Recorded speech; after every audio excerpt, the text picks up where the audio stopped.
from the Communist Party of the Philippines.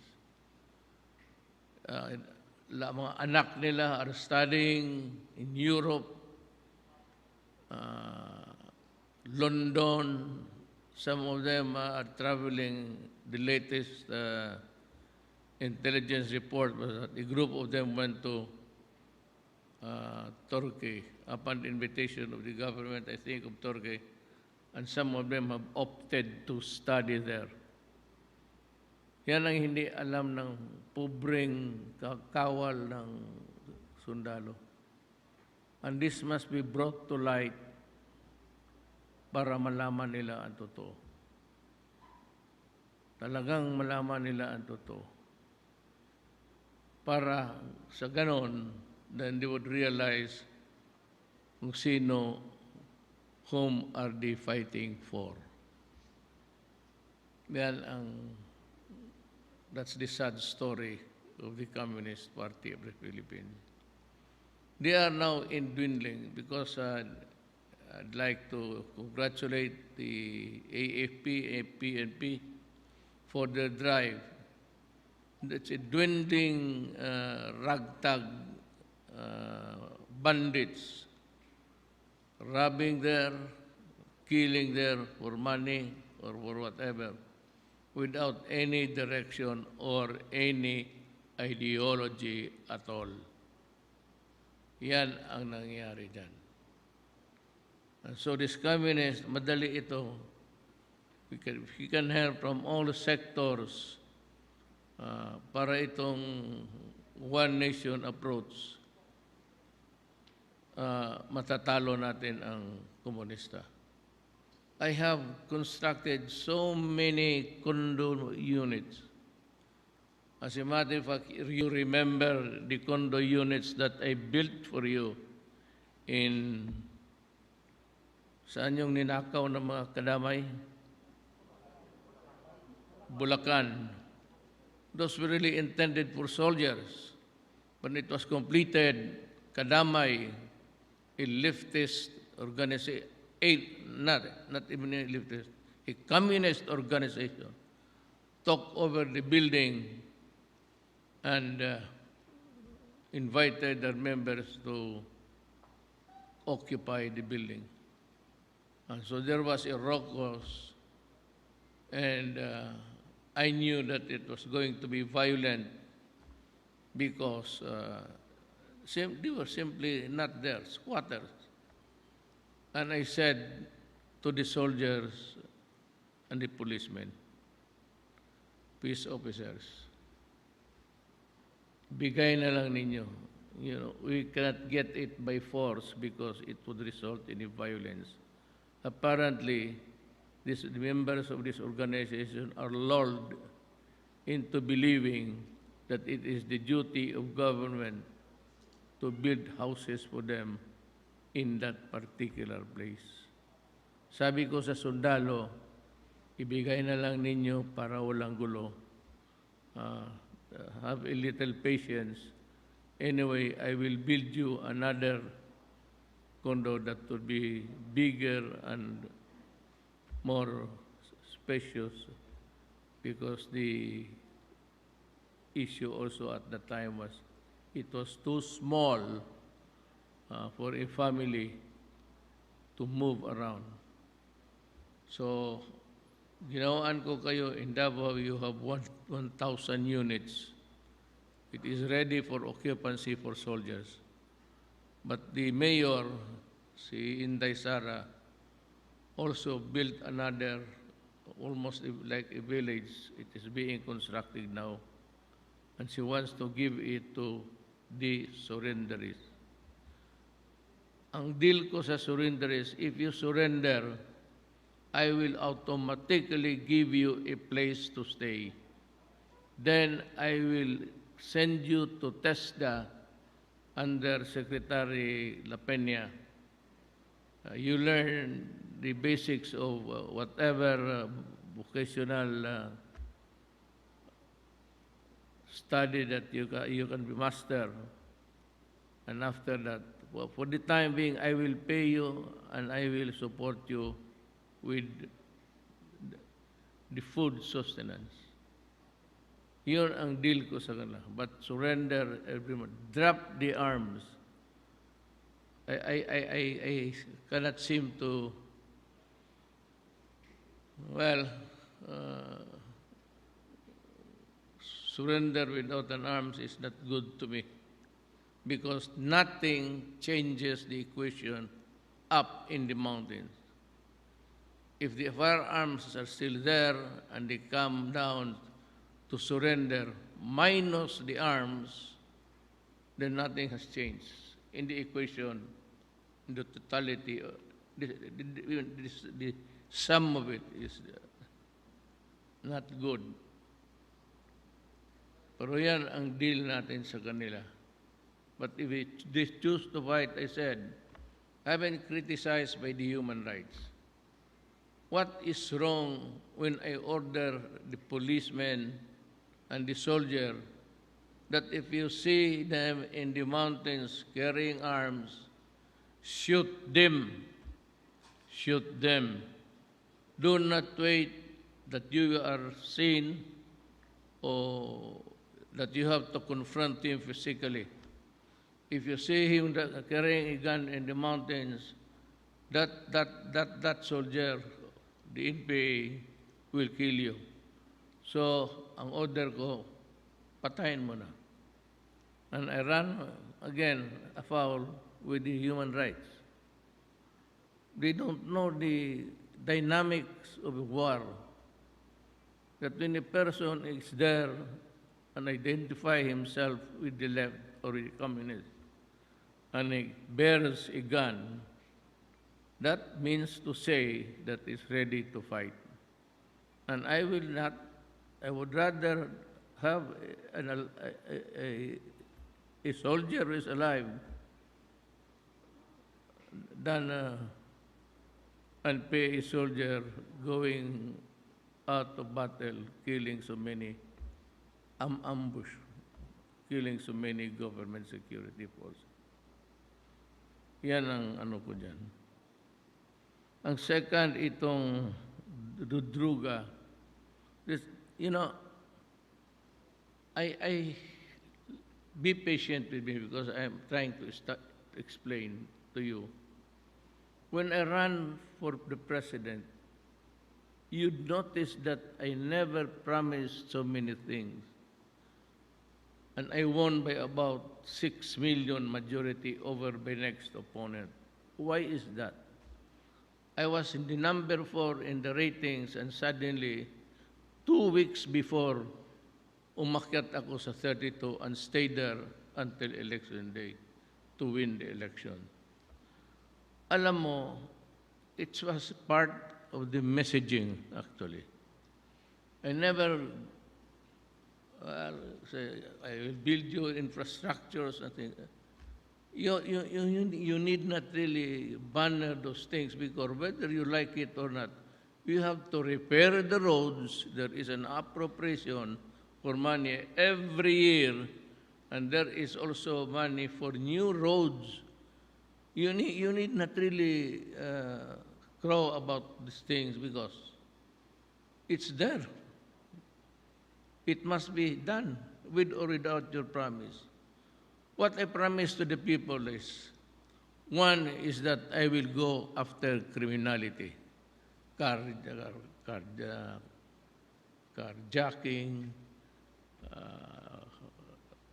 hold-ups with robbery, hold-ups with homicide, hold-ups coupled with rape. And those are the things that, well, in Davao, they say that I killed them. I neither confirm nor affirm that those things because those are really kasali na sa away. It was a war on drugs and it was a war against criminality.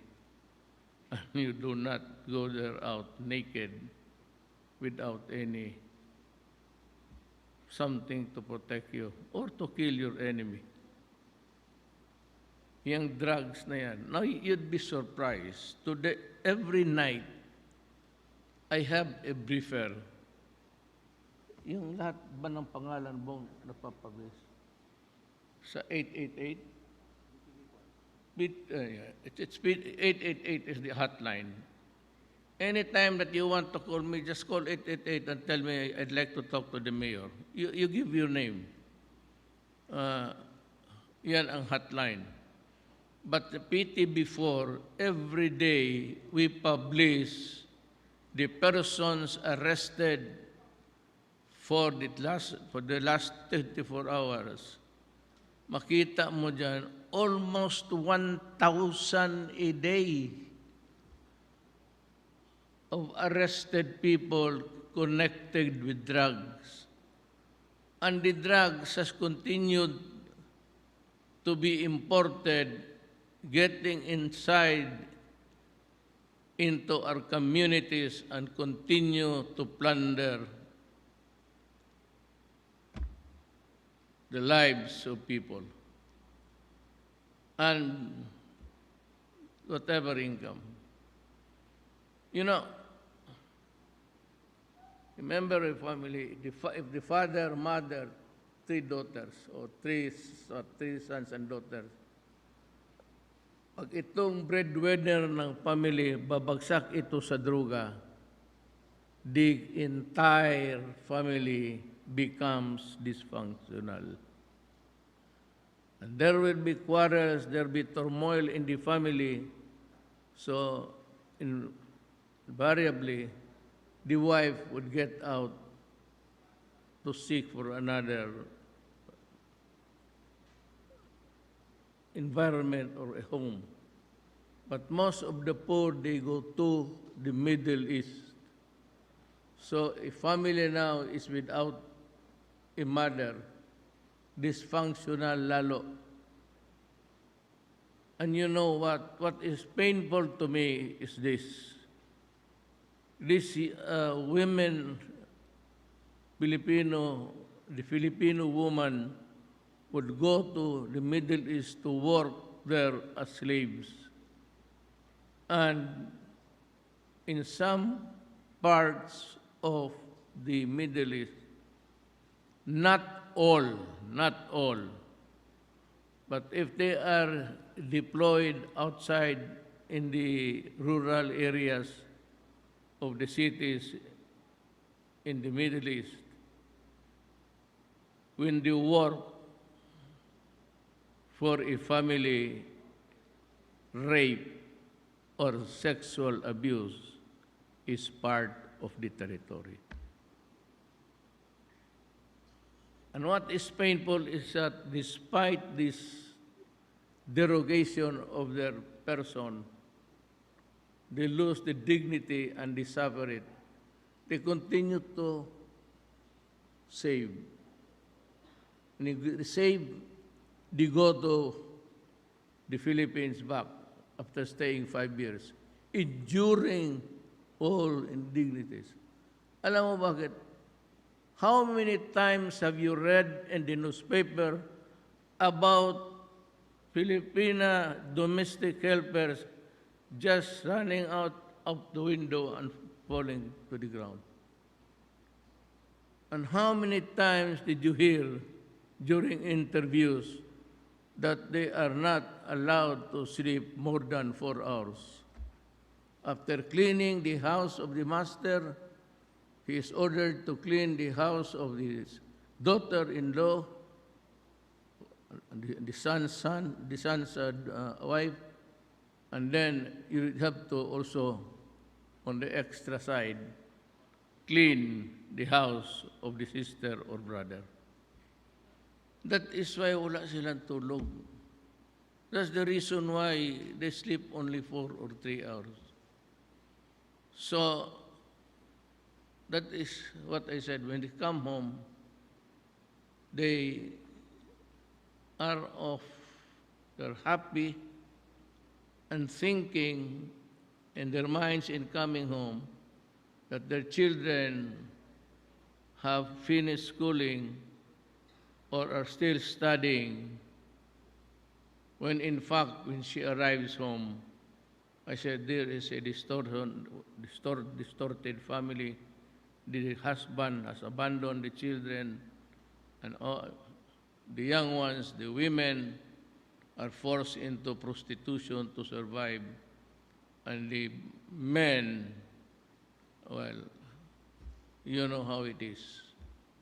It's easy for them to enter into the world of underworld.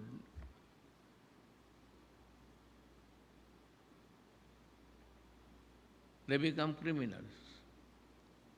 And you multiply that, because there are thousands, there are 2 million of them.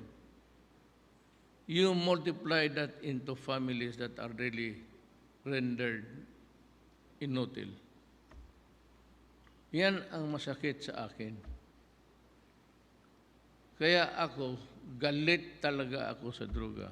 That is why I take the issue with the human rights. I said, when I was in Davao, I was a prosecutor, and I told the people, I will build a community that is good enough for comfort for you. And I will destroy the people who will destroy my country. And I will kill the people who will destroy the youth, our sons and daughters. For after all, we are not rich. When we reach old age, who will take care of us? Your neighbor? It will be your children. And if they have, if they just while away their time during the absence of the mother and enter into the world of crimes, everything has collapsed. The wife and they separate, and there are so many dysfunctional families similar to what I'm saying now. That is what I said. Destroy my country, I will kill you. You destroy the youth of the land, I will kill you. So what's wrong with that? What law, what divine law or divine right will prevent me from saying, butang ina mo, papatayin kita? I am protecting my country. It is my duty as president to protect and serve the people of the Republic of the Philippines. So, in obedience to that mandate, that is how I interpret it, do not, if you want, do not. But every day, you see in the PTV, thousands are arrested every day. And the shabu or marijuana that are seized or seizures made on that day, kasi the report comes to me late at night. There are shabus, and they continue to number in billions until now. And the human rights are not even worried about how many children would still be destroyed and homes are, I said, rendered dysfunctional. This is the one-side story of people who said 7,000 killed. Well, that was 5 years I started to declare war. But the other side is, how many policemen and soldiers did they lose? Plenty. Kaya niya sabihin na hindi lumalaban. That is why mainit talaga ako sa droga. Mainit ako sa droga. Nasabi, kung kaibigan kita, magkasala ka, huwag droga. Kasi pag droga, talagang papatayin kita. Baski kaibigan kita. Crime, corruption, I only promise I will take care of criminality, drugs, corruption. And I will try to build an infrastructure in the city that those only that we can afford. Nandiyan naman lahat. Nakita naman. I have complied actually. The drug problem is a never-ending one. But if you want to see how it can destroy a country, just look at Mexico, Sinaloa. They are the ones who dictate who will run for governor in the local areas, who run for the mayor. It's narco-politics. Dito, how many mayors? How many mayors died who were into drugs? Alam ninyo. Because you were the ones ordered to arrest them. How many of them resisted arrest and died? Barangay captains. So it is a continuing one, and it is to our credit that there is an international and national coalition of Lingkod Bayan advocacy support groups and multipliers. You know, as a civilian, you are not different from a peace officer. When a crime is committed in your presence, in your presence, and you have the means to effect an arrest, do it and say that, you know, hey guy, you are doing an unlawful thing, and I'm going to make an arrest, a citizen's arrest, and bring you to this station. And that is the same rule for the police. Ang mistaken notion kasi ganito. When there is a criminal and there is the police or a citizen, especially if you have the arm, you can always challenge him. Come, you are arrested, you are being placed under arrest. Surrender. And if he has an arm and he starts to pull out it from his pocket, and you have also yours, even as a citizen, some are entitled to own and bring their guns out of their residences. Barilin ninyo. Because when you make an arrest, it presupposes that the criminal must surrender to the majesty of the law. And the duty of the arresting officer, be he a military police or in making a civilian arrest, your duty is to overcome his resistance. So that if he chooses to fight you with gun for gun or maybe a blunt instrument, you have every right also to defend yourself, self-preservation. In law, it's called self-defense.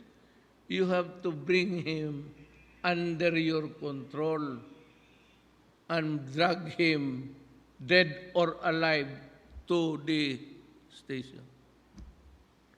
That is the essence of arrest. If he goes voluntarily with you, good. That would be the ideal setup. But if they resist arrest violently, then you have every right also to do your thing commensurate. If he wants to a boxing match, then you do it. And when the police arrives, you just explain that, I made that is why, that is good. Because if you have this coalition, you have a list of people who are there and who can arm themselves. I will order the police If you are qualified, get a gun and help us enforce the laws. Do not simply say that you are getting an arrest kasi tapos wala kang, ikaw ang mamatay. And you are not supposed to die. The criminal must die. You must live. Remember ang arrest again. You said, you are under arrest. Put down your gun and come with us peacefully because you will be brought to the station for the necessary documentation, blatter, then the investigation. Ganon yan. If ang arrest, pag ayaw niya, you have to, the word in the law books itself, it says, you have to overcome his arrest so that you can can place him under the custody of the law and bring him to the station. That's the rule. Pagka ganon ang nangyari, then the policeman, do not worry. Let me know if that is the case. I will defend you. Ako na mismo. Because I gave you the lecture and I gave you the guarantee that I will protect you as long as you do your duty in accordance with law. You are not supposed to kill a person when he is down, lying, kneeling, begging for his life. Because atin, hindi lalaki yung gano'n. Pag nag-surrender ng tao, tapos na. But that is how it is.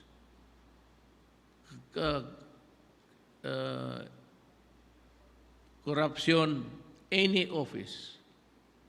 Yung permit, I don't know how many days dito sa Manila or in the other cities with Metro Manila. Business permit. That's a big business also for corruption in government. In Davao, the business permit must be processed and released at least on that day. Or if the employee would ask for an allowance, time to process the whole documents, he may ask the mayor for another day. But if you sit on the documents or application or whatever, and you are there hanging onto the papers for more than 3 days, 5 days, it means that you are holding it on because you want to ask something. That is corruption. So, in any census, any regulatory requirement, pag magpunta ka ng pirma, ayaw mo pirma o matagal, sabihin mo sa akin, 888, name the director or whatever, secretary. You name him and tell us the story in 5 sentences. Your application has not been acted despite you have paid all your dues. Because I will call that.